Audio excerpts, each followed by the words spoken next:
Buongiorno e bentrovati a questo primo appuntamento settimanale con A Voi la Linea. Sono scattate oggi le novità introdotte dal governo nella lotta al Covid, misure che a 2 anni dall'inizio della pandemia rappresentano una prova generale per il ritorno alla normalità, almeno per chi si è immunizzato. Molto attese le nuove regole per la scuola. Alle elementari, medie e superiori la didattica a distanza scatterà solo per i non vaccinati, alle primarie dal quinto caso in su, alle secondarie dal secondo. Per i non vaccinati si dimezza la durata della didattica a distanza che passa da 10 a 5 giorni. Come accolgono queste novità i dirigenti scolastici? Isabella Gregorato l'ha chiesto a Udine a Paolo De Nardo dell'Associazione Nazionale Presidi. Sentiamo. Mi trovo alla scuola 4 novembre di Udine con il dirigente scolastico del terzo e quarto istituto comprensivo di Udine, Paolo De Nardo, nonché presidente dell'Associazione dei Presidi della provincia di Udine. Parliamo del primo giorno di scuola alla luce delle nuove indicazioni per contenere il Covid.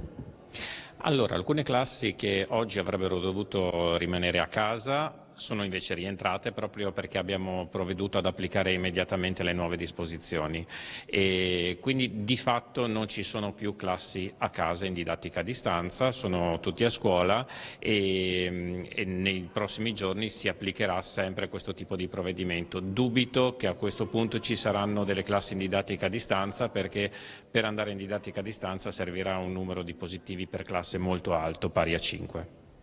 Quindi un sospiro di sollievo sia per la scuola, dal punto di vista organizzativo, che per le famiglie e prima di tutto per i bambini. Sì, direi soprattutto per le famiglie perché era oggettivo che come sono andate le cose in queste settimane comportava una difficilissima organizzazione per le famiglie perché fino al mattino non sapevano se avrebbero potuto lasciare i propri figli a scuola, quindi credo che per le famiglie sia un grandissimo sollievo. Per noi tutto sommato anche perché possiamo continuare la scuola in presenza e ovviamente qualche problema organizzativo invece per quanto riguarda i dispositivi che noi dovremo adottare come l'utilizzo delle mascherine FFP2 anche per i bambini della scuola primaria. Ecco, perché in questo momento non sono ancora arrivate in sostanza come le attendavate, no? Non ci sono. No, non è proprio così, le cose stanno in questi termini, le FFP2 per il personale della scuola vengono fornite dalla struttura commissariale, per quanto riguarda i bambini sono le scuole che devono provvedere all'acquisto diretto in farmacia dei quantitativi necessari.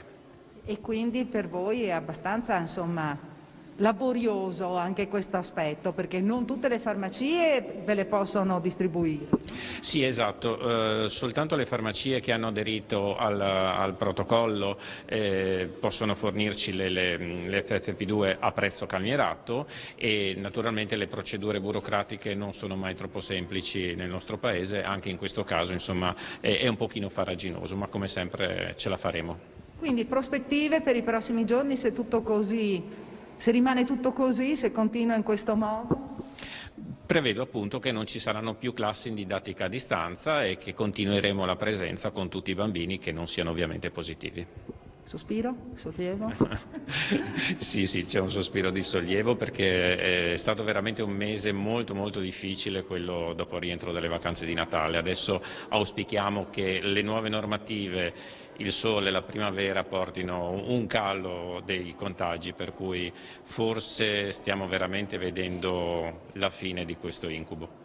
Bene, ringraziamo Paolo De Nardo, che ricordiamo essere presidente dell'Associazione dei Presidi della provincia di Udine. Qui dalla 4 novembre è tutto, restituisco la linea allo studio. Grazie Isabella, e noi cambiamo pagina e andiamo in provincia di Pordenone per il giorno del ricordo dedicato alle vittime delle foibe dell'esodo giuliano-dalmata. Il comune di Pordenone ha allestito un cartellone con alcune iniziative, in modo particolare dedicate alle scuole per tenere viva la memoria su una triste pagina della nostra storia. La memoria e il ricordo si legano, dopo le celebrazioni per il 27 gennaio arrivano quelle del 10 febbraio, giornata del ricordo. Siamo con l'assessore alla cultura del Comune di Pordenone, Alberto Parigi, perché anche il Comune quest'anno ha messo in piedi una serie di iniziative per questa giornata. Sì, come lei ha giustamente ricordato, da una parte c'è stato il giorno della memoria con una serie di celebrazioni. Il giorno del ricordo, anche in questo caso, non ci limitiamo alla cerimonia istituzionale, ma c'è un programma ampio che comprende visite guidate, testimonianze, rappresentazioni teatrali e coinvolgimento delle scuole. Coinvolgimento delle scuole che ritengo essenziale, perché nelle scuole, nelle pagine dei libri di storia, per decenni è stata rimossa questa vicenda, ora bisogna raccontarla di nuovo, anche perché riduzionismi, giustificazionismi e negazionismi hanno rialzato la testa. Invece bisogna dire chiaramente come stanno le cose, come sono andate. C'erano le vittime e i carnefici. Le vittime erano gli italiani, indipendentemente dalla loro ideologia, vittime in quanto italiani, d'altra parte gli slavo-comunisti di Tito. Ecco, come diceva lei, insomma, alle nuove generazioni è importante tramandare questo messaggio. Sì, assolutamente sì, fa parte del nostro bagaglio di memoria. Ricordare per esempio una figura come Norma Cossetto è stata l'Anna Franchi italiana, ed è incredibile che per convenienze politiche per così tanti anni quella pagina sia stata strappata. Sindaco, il 10 di febbraio è una giornata importante, il giorno del ricordo. Pordenone è sempre attenta a questa data. Ma ci sembra corretto non fosse altro che una parte degli esuli che scapparono dalla guerra, dalle persecuzioni, arrivarono proprio nel nostro territorio, penso a San Quirino, penso a Vajont. Significa ricordare una tragedia tutta italiana che colpì 350.000 persone costrette a scappare dalle loro case abbandonando i beni e i loro affetti, ma costò la vita a migliaia di persone uccise barbaramente all'interno delle foibe. Per molto tempo questa storia è stata occultata, nascosta, si tratta di una pagina strappata dei libri di storia. Il compito delle istituzioni, soprattutto dopo il riconoscimento in legge della tragedia delle foibe dell'Esodo, è quello di ricordare, di consentire anche a tanti studenti che purtroppo non hanno studiato quella pagina di poterla finalmente affrontare in maniera serena, in maniera pacata, senza rivangare odi e senza rivangare quelle divisioni che portarono a quelle tragedie, ma finalmente riconoscendo quel giusto tributo ai tanti italiani che perirono o scapparono. Sembra incredibile come queste date, invece che unire, alle volte dividano. Perché purtroppo la politica si è messa di mezzo, e quando la politica si mette di mezzo ideologizzando la storia ovviamente si creano grossi problemi. In realtà si tratta semplicemente di onorare e ricordare i morti e dall'altro lato di ricordare i fratelli italiani che scapparono dall'odio slavo-comunista, senza dietrologie, senza riduzionismi e senza tantomeno negazionismi. E adesso di nuovo a Udine, dove oggi cominceranno le operazioni di abbattimento di alcune magnolie di via Cividale per permettere il passaggio della pista ciclabile. Ci colleghiamo con Marco Pasquariello dal capoluogo friulano per saperne di più. A te la linea, Marco. Sì, buongiorno da Udine, buongiorno da via Cividale. Ci troviamo due passi dal passaggio a livello alle mie spalle e da piazzale Oberdan. Da quella parte via Cividale che sta per cambiare volto, perché alcune delle 42 magnolie che affollano la prima parte di via Cividale, appunto quella che va da piazzale Oberdan al primo passaggio a livello, dovranno essere abbattute. In particolare sono meno di una decina, 8-7 le magnolie che devono essere abbattute per l'ultimo piano del comune di Udine. Le vedete, sono indicate da quel segno arancione sull'albero che è stato apposto dagli operai che appunto andranno nelle prossime ore, nei prossimi giorni, a cominciare l'abbattimento delle piante per far spazio alla pista ciclabile, la tanto attesa pista ciclabile, con cui lo vedete inquadrato dal nostro Simone Caramaschi, il segno che appunto identifica le magnole che andranno abbattute per far partire appunto i lavori della pista ciclabile, lavori che sono in realtà già partiti nella parte più alta di via Cividale, la parte appunto più esterna verso San Gottardo, e dei lavori della pista ciclabile che poi arriveranno verso il centro. I marciapiedi, in particolare in alcune zone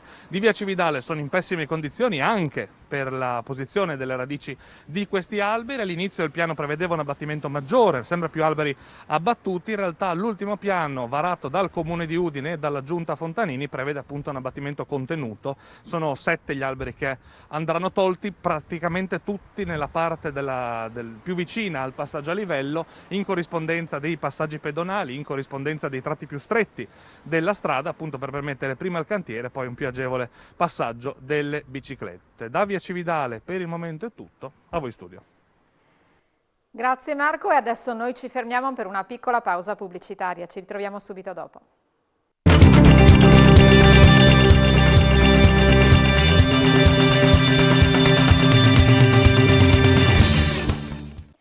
E rieccoci nuovamente assieme per la seconda parte di A voi la linea, dall'urgente modifica del codice dei contratti all'importanza dei controlli delle stazioni appaltanti, da una maggiore attenzione della politica ai temi del costo del lavoro alle possibilità offerte dal PNRR, ma anche un tavolo Friuli convocato e poi mai partito per il rilancio dell'economia regionale, fino alla drammatica carenza di personale che sta colpendo diversi settori. La Lega delle Cooperative del Friuli Venezia Giulia traccia non solo un bilancio sull'anno appena trascorso, ma lancia proposte su diversi temi economici regionali. Questa mattina l'incontro a Udine lo ha seguito per noi Isabella Gregoratto.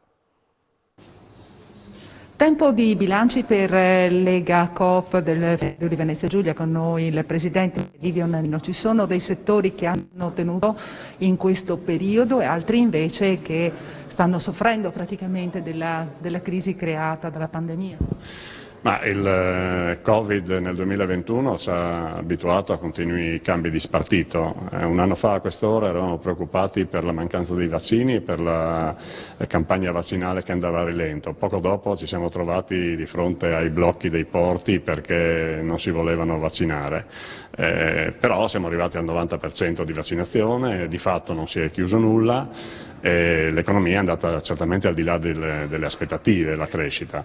La cooperazione non ha fatto diversamente, ci sono dei settori che hanno già ripreso il 2019, qualche impresa ha approfittato per investire, per riorganizzarsi ed ha rilanciato molto bene le sue attività. Ci sono dei settori che indubbiamente hanno continuato nel 2021 ancora a soffrire, in particolare ovviamente il turismo, le culturali soprattutto quelle legate ad eventi, e hanno assolutamente bisogno ancora dell'intervento e dell'attenzione del pubblico.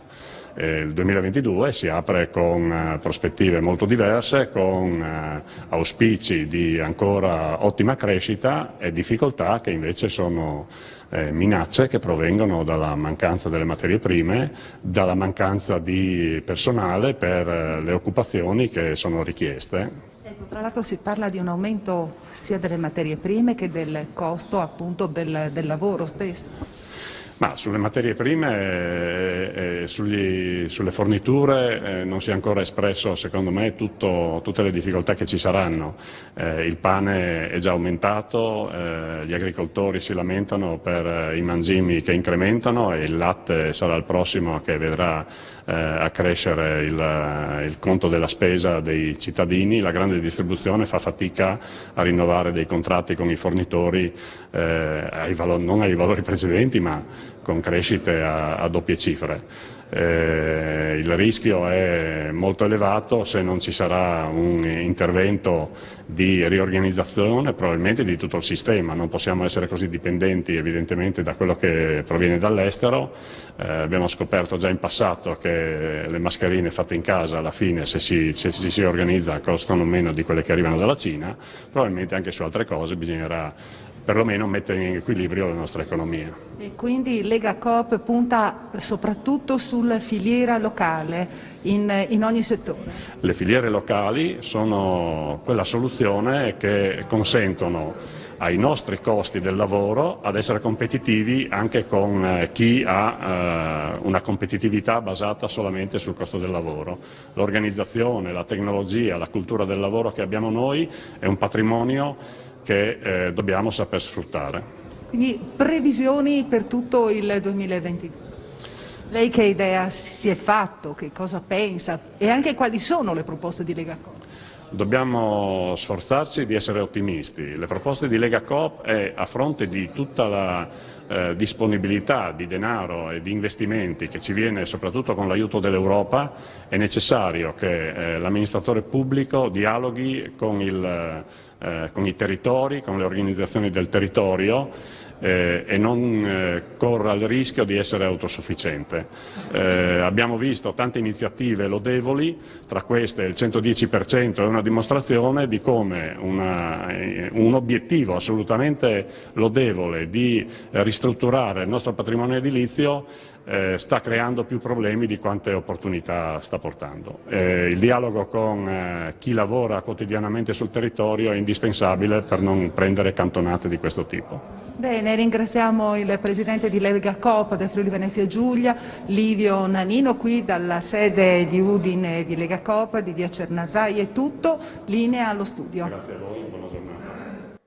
Perfetto, e noi rimaniamo sul territorio perché nasce il progetto per lo sviluppo della coltura dell'olivo in Friuli Venezia Giulia, coordinato dall'Associazione Produttori Olio Extravergine d'Oliva della zona collinare. La Regione potrà finanziarlo con una sovvenzione massima dell'80%. Sentiamo.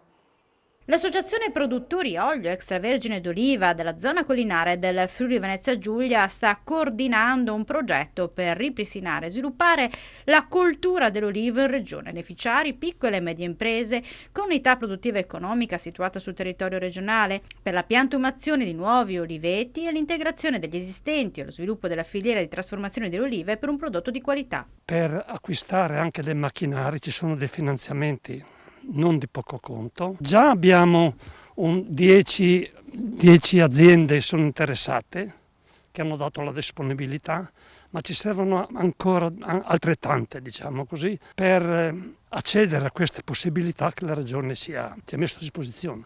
Una raccomandazione per chi è interessato a fare la piantumazione degli olivi: deve pretendere che gli olivi che vengono comprati, acquistati, abbiano una certificazione, perché non vorrei che succedesse come in altri posti d'Italia. Sono andato a prendere olivi che avevano la xylella e quindi tutto il nostro lavoro diventerebbe vano. L'associazione Produttori Olio Extravergine d'Oliva della zona collinare del Friuli Venezia Giulia, un'associazione che nasce nel 2008. Assieme, diciamo, su un progetto del parco dell'Università di Udine, assieme al parco agroalimentare, che era qui un'associazione, come dire, che raggruppava 8 comuni, no? Che mettevano assieme le produzioni locali, ma adesso superato questo fanno altre attività. E quindi noi partiamo quella volta mettendo assieme 18 soci, volenterosi, proprio di quelli che tosti, che ci siamo messi assieme in 3 anni di sperimentazione con appunto col progetto dell'Università di Udine. Abbiamo fatto tantissime cose, tra le quali uno statuto per l'associazione, un regolamento di produzione, e poi siamo andati avanti e abbiamo fatto un'etichetta certificata, presentata all'ufficio della Camera di Commercio, quindi il discorso che riguarda i brevetti. E si è da poco conclusa in Regione la conferenza stampa di presentazione del Lussarissimo. Ci racconta tutto la nostra Isabella Gregoratto. Nella sede della Regione di Udine è stata presentata la manifestazione Lussarissimo 2022 che è programmata dal 18 al 20 febbraio. Con noi l'assessore alle attività produttive, assessore al turismo, in questo caso Sergio Emidio Bini. Parliamo di montagna, un'occasione per rilanciare il turismo nel Tarvisiano, anche se la Regione intende finanziare sistemazioni e riportare, cioè mettere in luce tutte anche le caratteristiche che ci sono in montagna. Mai come durante questa legislatura la Regione Friuli Venezia Giulia ha investito risorse importanti per la montagna, parliamo di oltre 70 milioni di euro e la legislatura ancora non si è conclusa, quindi verosimilmente interverremo con altri investimenti, altri interventi. Sì, è un'opportunità unica, importante. Noi abbiamo dei poli che stanno lavorando molto bene anche quest'anno, in una stagione comunque condizionata dalla pandemia, abbiamo avuto dei numeri assolutamente positivi. C'è da completare un lavoro iniziato 3 anni e mezzo fa, ci stiamo lavorando per quanto riguarda il restyling dei punti ristori presenti nei vari poli, ci stiamo lavorando con la messa a terra di una norma che consentirà a chi volesse investire in Friuli Venezia Giulia di essere sostenuto dalla Regione stessa. Insomma, stiamo lavorando molto bene con le associazioni del territorio e Lussarissimo 2022 ne hanno una dimostrazione, per creare un palinsesto di eventi di alta qualità in grado di attrarre e visitatori e turisti, ma anche di far conoscere l'immagine di queste cartoline, perché io l'ho detto anche prima in conferenza stampa, il Lussari forse è la più bella cartolina che il Friuli Venezia Giulia possa spendere nel mondo intero, quindi stiamo lavorando per far crescere ulteriormente i già importanti numeri che ci caratterizzano. Ecco, nel corso della conferenza stampa Mazzolini ha detto che c'è questa possibilità di avere la pista illuminata, quindi avere la pista più lunga del mondo. State pensando di portare a termine questa idea, questo progetto? Ma ci sono tante idee importanti, io dico sempre, quando le idee si possono tramutare in progettualità in grado di arricchire delle comunità, di arricchire l'offerta turistica della regione, devono senz'altro essere prese in considerazione. Come ho detto prima, abbiamo già dimostrato quanto la regione Friuli Venezia Giulia creda nel proprio territorio, nella potenzialità di crescita, quindi assolutamente sì, stiamo lavorando su altre nuove progettualità per la montagna del Friuli Venezia Giulia e non solo. Ecco, lei ha parlato di possibili investitori che arrivino anche da fuori, quindi per loro che possibilità ci sono se effettivamente puntano su cose innovative? Ma guardate, ci sono delle potenzialità enormi, basta andare ad analizzare i numeri che caratterizzano la crescita di presenza in Friuli Venezia Giulia negli ultimi anni. Ci sono delle possibilità enormi dettate anche dal ringiovanimento che noi stiamo dando ai singoli pori, con gli investimenti importantissimi, quindi il turista, lo sciatore, potrà beneficiare di piste nuove, potrà beneficiare di impianti nuovi, quindi l'investitore ha tutto l'interesse a costruire importanti alberghi nella nostra regione, in quanto regione caratterizzata da impianti, servizi e perché no, anche aiuto da parte della pubblica amministrazione che in altre latitudini difficilmente si riscontrano. Bene, ringraziamo l'assessore Vini e con noi c'è anche il presidente di Smile Event che organizza appunto Lussarissimo Ascanio Cosma. Parliamo delle caratteristiche di questa manifestazione che terrà impegnati praticamente per 2 giorni, no, gli organizzatori? Beh, diciamo anche 3. Abbiamo attorno al gigante parallelo che quest'anno per la prima volta si organizzerà di notte, che è l'evento clou, che è di sabato 19 febbraio, dalle 19:15 in poi chi vuole sfidare l'amico, la moglie, il compagno può iscriversi su www.lussarissimo.it. Ma non sarà solo il gigante parallelo. Il giorno prima, venerdì 18, ci sarà una ciaspolata che noi abbiamo chiamato Moonwalkers, sperando che nel cielo terzo, perché ci sarà la luna piena, sono 5 chilometri di camminata adatta a tutti, alle famiglie, a tutti coloro che amano la montagna. E domenica si concluderà con degli eventi legati alla famiglia e quindi un torneo di snow tennis, quindi la beach tennis sulla neve, dei gonfiabili che potranno far divertire i bambini e soprattutto alle ore 10 partirà la Tarvisio Half Marathon, 21 km per strongman dalla partenza del Lussari fino su il Lussari, anche questa però sia competitiva che non competitiva. Bene, ringraziamo anche Ascanio Cosma, quindi appuntamento a Tarvisio sul Lussari dal 18 al 20 febbraio. A voi la linea. Grazie Isabella e per oggi è tutto, io vi ringrazio per essere stati con noi e vi auguro un buon pomeriggio.